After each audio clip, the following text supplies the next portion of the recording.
morning, BookTube! Am I wearing yesterday's makeup? Did I just roll out of bed? The answer to those questions is probably yes. I'm so tired! Like, BookTube wiped me out this time. I was late in getting home yesterday. My mom's birthday was yesterday and I didn't realize that I was going out to dinner and a show with them. I thought my parents were just like gonna go do it on their own and I wasn't. But I went, and so I lost a lot of reading time, and I finished last night. I read Red Rising and I finished 10 minutes before. So it was a success. I read 3 books. However, because I was so tired, I feel like my part 1 wasn't really like that great as far as this book goes. The more and more I think about this book, the more I like it. And I forgot to read a part. I felt like this part kind of explained the reasons why I liked this book so much. So, out of context, here's a part of this book. I don't miss him anymore, most of the time anyway. I want to. I wish I could, but unfortunately it's true. Time does heal.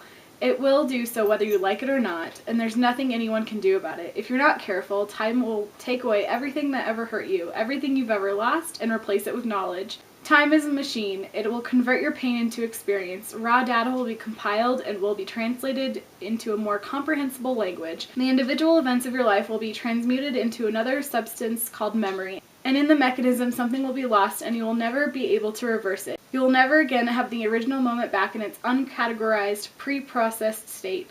It will force you to move on, and you will not have a choice in the matter. Like I said, this book was much more about the individual in the book than the universe, but there was a lot of really cool observations about life that ended up in this book, so I don't know.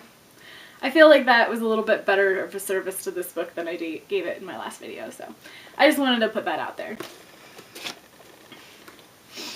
And then I read Red Rising, which I started, I think I read like 70 pages on Saturday night before I fell asleep, and then I read the rest of it yesterday.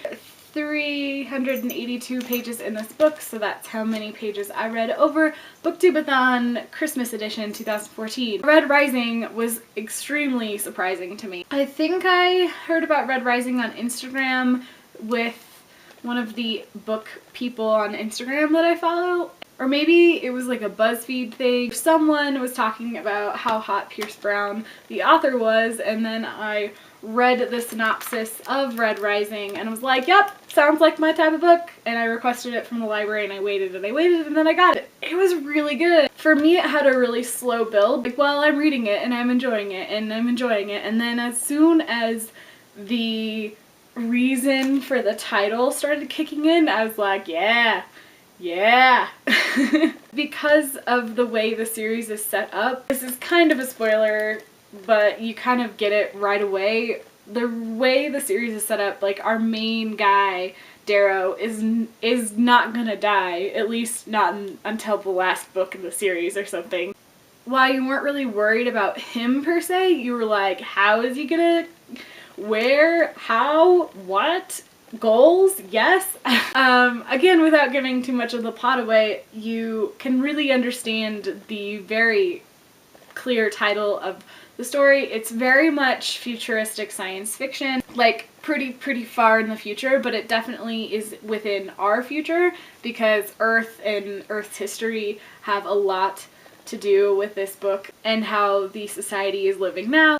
There's just so much that was packed into it, so I can only imagine how much is going to be packed into the next one. Basically, as soon as I finished this book, I went on Goodreads and added the next book, which I think is Golden Sun, onto my list, and it's going to be coming out next year, and I look forward to it. Also makes, like, all of my books that I read for Xmas BookTubeAthon science fiction, which was pretty fun, getting the little different pieces of it. Yeah, that was my BookTubeAthon.